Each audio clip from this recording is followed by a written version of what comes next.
Alright, that's all I wanted to do. But I guess I'll review the rest of it.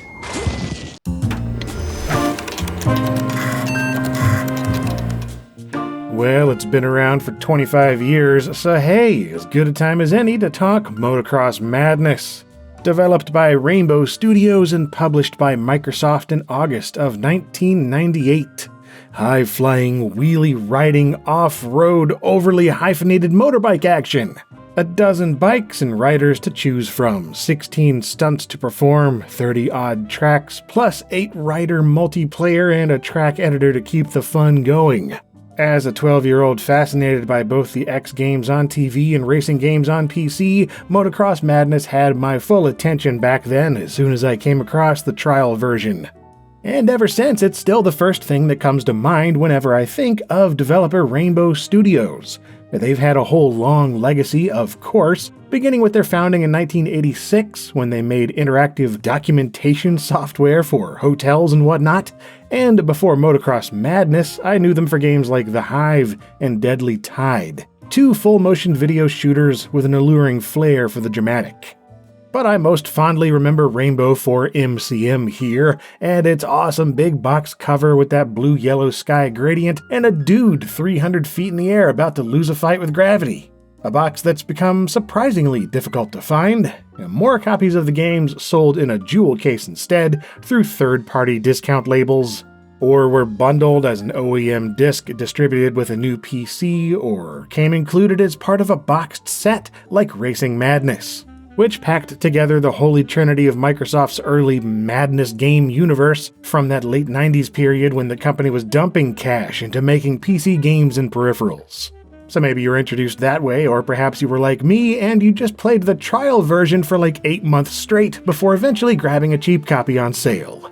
Whatever the case may be, Motocross Madness found its way onto the hard drives of tens of thousands of PC gamers, and when you got it home, inside that impressive big box was not much at all.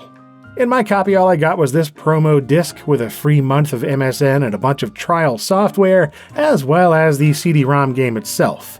And the only documentation is a 13-page instruction booklet packed into the front of the case, briefly covering the main features and gameplay. Not a lot to see indeed, and statistically about 40% of you skip this part of the video regardless, so let's get to the dang game already!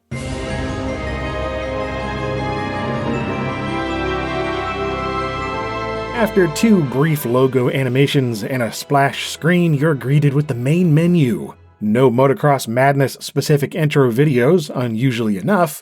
However, after entering your name, just idle a few seconds and the menu itself begins rocking out with FMV goodness, featuring the real-life riders and stunts that inspired MCM in the first place.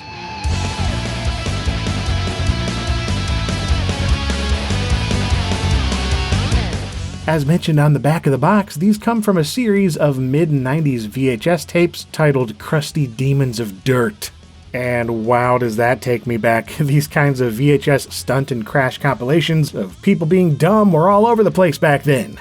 I used to watch tapes with motorcycles, skateboard tricks, skiing and snowboard stunts, monster trucks, off-roading, and on and on. No surprise those ubiquitous flicks inspired the developers too. Anyway, from here you can start a single-player or multiplayer event, peruse the options, or open an external help file. Multiplayer is something we unfortunately won't be going into since the MSN Gaming Zone service it used is long dead as you'd expect, and while LAN play is still doable, I don't have that set up, and the only event you're missing is MotoTag, which is just what it sounds like. So, single player it is then, and you're presented with 4 events: Stunt Quarry, Baja, National Race, and Supercross. Selecting any one of those lets you play either a single race, a tournament of races, or a practice mode, with that last one discarding all timers and progression, letting you fart around consequence-free with or without AI opponents.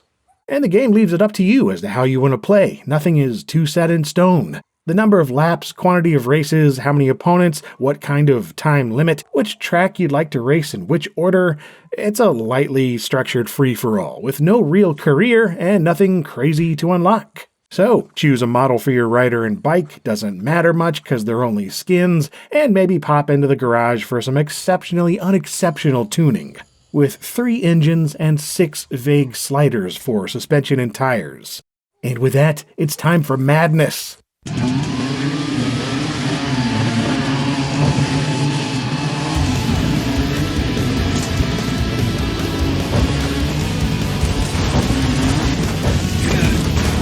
Oh yeah, the classic Motocross Madness experience right here. Wide open spaces with plenty of hills and valleys providing prime opportunities for high-scoring stunts and bone-crushing crashes. At least in this Stunt Quarry mode, which was always the star of the show, these massive open-ended maps were unlike anything I'd seen back when this came out, despite the total lack of trees, buildings, or defining landmarks beyond bits of uniquely lumpy terrain.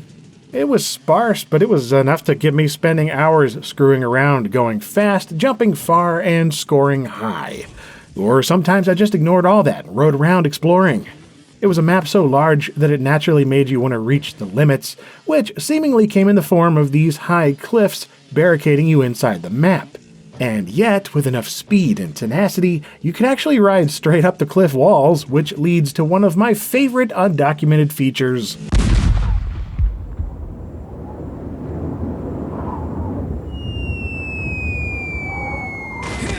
That good old out-of-bounds cannon, a source of boundless joy for anyone who had the pleasure of discovering it. Instead of an ordinary invisible wall, this unseen cannon at the map's edge blasts you off into the opposite direction, complete with cartoony sound effects. It's an unnecessary and delightful addition. Plus, it was a great way to see large portions of the map all at once and admire that draw distance. Or the fog, whichever one stood out the most. Yeah, Motocross Madness sure made me happy to have a 3D graphics card, especially since it won't even run without one installed. No software rendering here. As the box proclaimed, 3D acceleration was required, one of the first games I remember seeing with such a statement.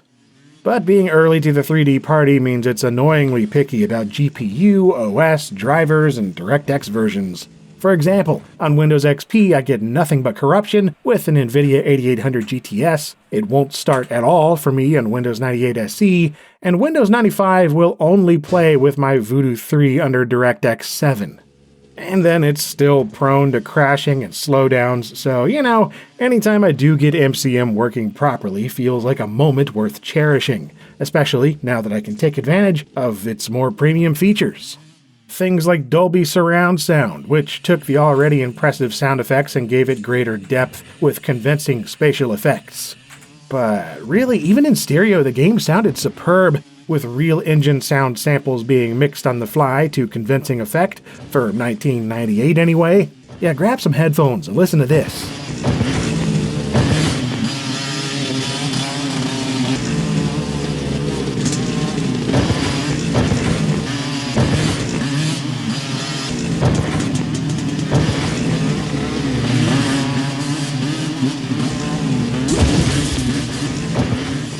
Yeah, the way it's mixed with widened stereo separation and environmental effects really adds to the wide-open feel of each environment, giving it a sense of place that few racing games did back then. It makes me actually prefer playing with the music turned off, despite how respectfully hard Mark Stratford's CD audio soundtrack goes.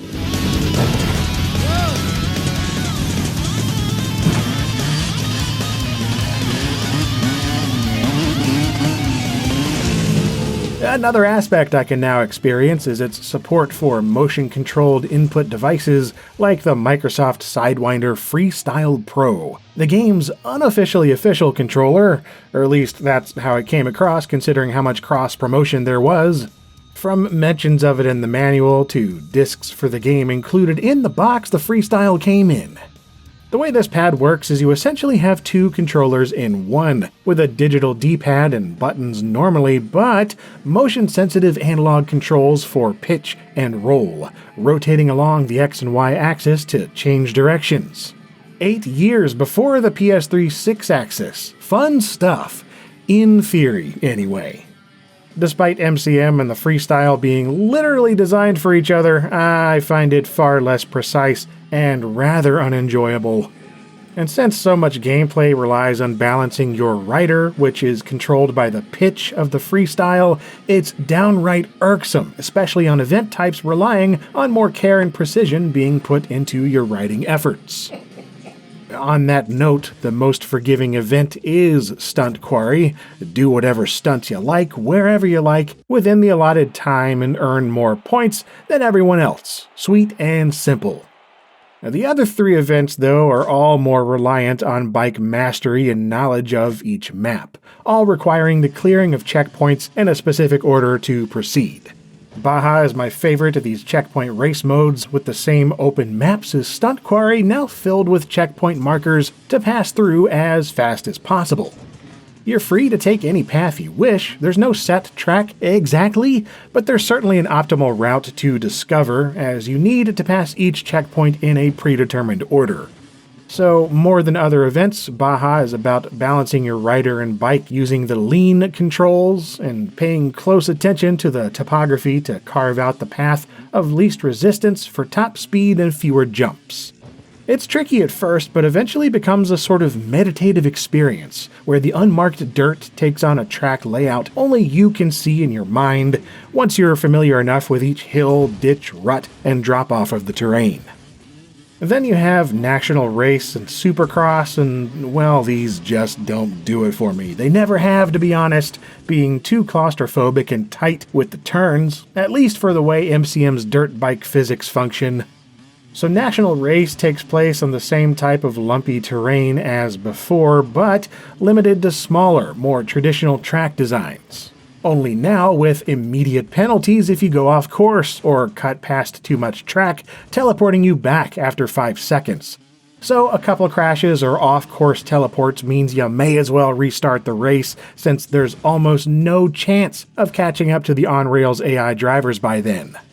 The same goes for Supercross, which is by far my least favorite. Like, sure, riding inside a stone pyramid or underneath a huge stadium dome is neat, and hearing the crowd go nuts whenever you wipe out is kind of fun, at first. But they're all tile-based tracks that are significantly less interesting to look at. And again, the way Motocross Madness controls makes it an exercise in frustration to complete any Supercross event in any position, much less with a podium finish. I've always preferred Moto Racer when it comes to dirt track racing events like this. That game's speed, simplicity, and silly arcade physics model makes for a much more enjoyable time. Though I can imagine these tile-based tracks would be better online against real people, making real mistakes, instead of the cybernetically enhanced super biker AI, especially on tracks of your own creation, and this is where the track editor comes in. This external program lets you build tracks on a grid using a selection of pre-made tiles for things like jumps, bumps, straights, and so on. Think Excitebike in 3D, before Excitebike went 3D on the N64. Tracks were also easily shared and downloadable online, with Microsoft themselves offering a selection of 9 courses as free DLC, known as the Holiday Track Pack. It's just a bunch of stuff you could make yourself through the track editor, but it wasn't nothing, and being able to download more content for a game at all back then was pretty novel. And that is Microsoft Motocross Madness. 2.5 decades later, still holds up in parts, fully falls flat in others, but to me the high points are high enough that I can happily go back to it and find a solid couple hours of enjoyment. Flying through the air and making your own path through huge sandboxy stunt maps continues to be good fun, with or without any successfully performed stunts. And the majority agreed, as the game reviewed well with customers and critics alike, receiving positive scores and ample awards from enthusiast magazines and websites.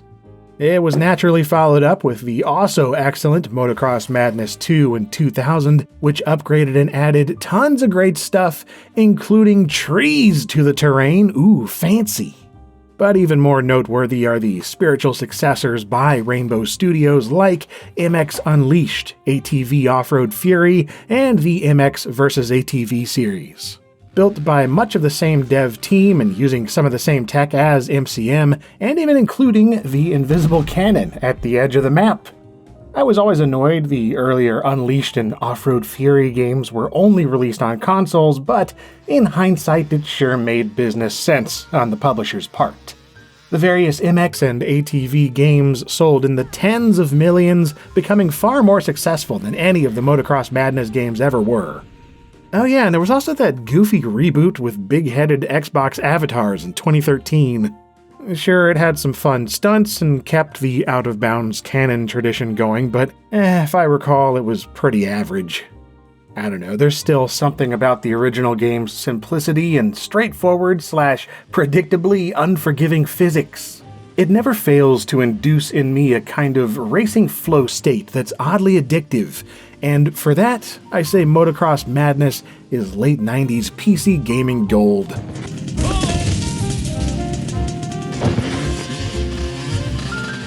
And if you dug this retrospective, then check out my other videos on PC things of all kinds, with new episodes always in the works here on LGR. And let me know your favorite Rainbow Studios title in the comments, Motocross Madness or otherwise. And as always, thanks for watching,